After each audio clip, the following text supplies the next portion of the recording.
तो उसमें पारस छुआ दो तो सोना बन। और वो पारस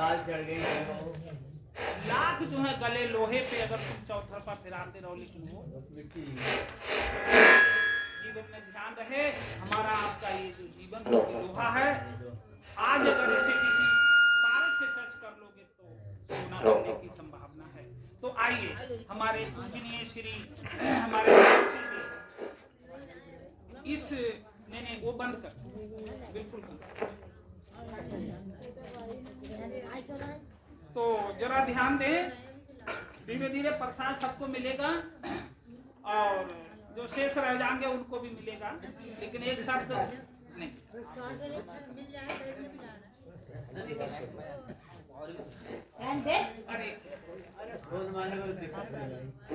तो बिल्कुल सिलों में कर दो, बिल्कुल जीरो में। तो होता क्या है कि जो पूजा का ये विधान है, इस पूजा के विधान में क्या होता है, हमारे परम पूज्य सदगुरु कबीर साहब के मतानुसार इस पूजा का विधान जो है वो बहुत गहरी बात पूछी आपने कि इसके बारे में बताया।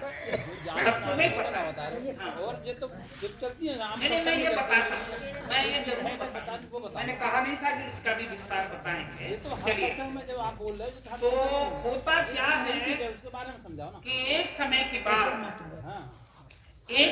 बाद परम पूज्य सदगुरु कबीर साहब को किसी न किसी का तो माध्यम बनाना था। जैसे आज यहाँ माध्यम बने पुजारी जी, ठीक इसी तरीके से एक समय के बाद जब वर्तमान में सदगुरु कबीर साहब उस समय जैसे आज के समय में कुंभ मेला लगते हैं और भी जैसे हरिद्वार है, मथुरा है, ऐसे कुछ करके बहुत बहुत बड़े जो धार्मिक स्थल है उनमें कोई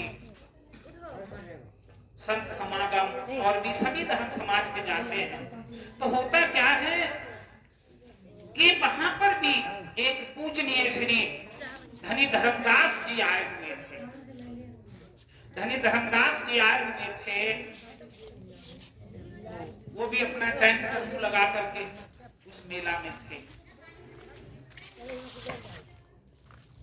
वो कोई बाजार में सामान लेने, मेला में कुछ बाजार में सामान लेने गए।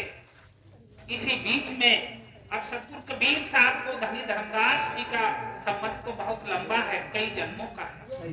दृष्टांत तो बहुत विस्तार में चला जाएगा, लेकिन संकेत के लिए मैं यहाँ ला रहा हूँ। तो क्या होता है कि वो कहीं थोड़ी सी कोच लेकर के कहीं सामान लेने चले गए। उसी बीच में सदगुरु कबीर साहब को तो उन्हें पकड़ना, तो उनकी धर्म पत्नी थी वहां कोई अपना भोजन प्रसाद वितरण करने के लिए कोई खीर खिचड़ी कुछ भी कह लो वो बनवा रही थी अपने सेवादारों से। तो उसमें क्या होता है कि कुछ जो है लकड़ियों में चींटी जल, वो लकड़ियों में होती है चींटी जल रही थी। तो उसी बीच में मौका पाकर के जरा ध्यान रहे भैया ये पूजा के विधान की ओर चल रहे हैं। तो क्या हुआ कि सदगुरु कबीर साहब तुरंत आकर के और उनको कहने लगे कि ये पांडाल किसका है।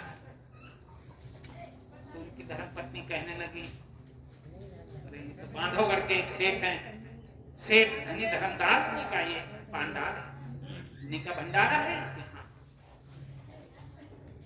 परम पूज्य सदगुरु कबीर साहब ने कहा कि अरे दुष्ट है ये तो राजा, बहुत दुष्ट है। तो उनकी पत्नी बोले क्या उल्टा सीधा बोलता है, अबे तू ही पाखंडी होगा, मेरे पति को क्यों, मेरा तो 56 करोड़ था। उस समय में कितना था वो राजा, 56 करोड़ का राजा। तो उनको तो कुछ उसका भी थोड़ा सरूप था। तो उन्होंने उन्होंने कहा अरे मेरे पति को तुम पाखंडी बता रहे, तुम्हें हो गए कहीं। देखी आप कितनी चींटी जल रही। उन्होंने जब देखी तो चींटी गिलगिला रही। अरे हमें ध्यान, वो चींटी को संभालने झाड़ने में लग गई, तब तक कोट हो गए। उसी बीच में वो आते हैं धनी धर्मदास जी। उन्होंने कहा क्यों कोई आए थे क्या महात्मा?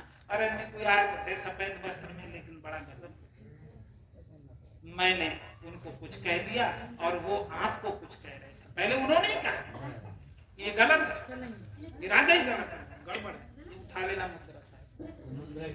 तो उन्होंने कहा कि अरे ऐसे ऐसे बात हो गई। उन्होंने कहा अरे धर्मपत्नी तुमने गजब कर दिया और तुमने आए हुए परमपिता परमात्मा ओझल बना दिया, बड़ा गड़बड़ हो गया।